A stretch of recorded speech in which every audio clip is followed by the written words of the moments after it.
In Ontario, it's very difficult to prove just cause for terminating an employee because the Court of Appeal has found that it requires specific intent. So an employer generally has to show that an employee intended to have willful actions to find that there's just cause.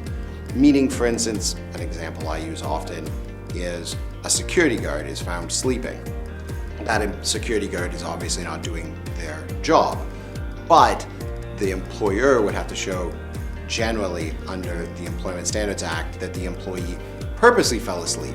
For instance, they might have to have a pillow and a blanket, they cuddled up, that they intended to fall asleep on the job. If an employee fell asleep by accident on the job, that might be cause to get lower notice, but often in Ontario would not be cause to get no notice of termination.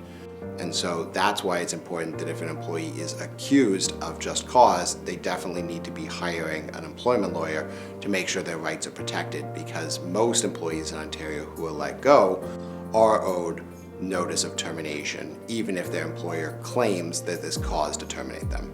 In the recent case of Render against ThyssenKrupp, the Court of Appeal found that there's a very high standard to let an employee go for cause, because there needs to be a subjective intent of that employee to commit willful misconduct. Given that, employers have a very difficult time proving that subjective intent, and that can make it difficult for them to prove just cause. A lot of those types of cases, the employee is much better off negotiating some type of severance package with their employer. Just because your employer says that they have cause to terminate you doesn't mean that you shouldn't get any severance at all.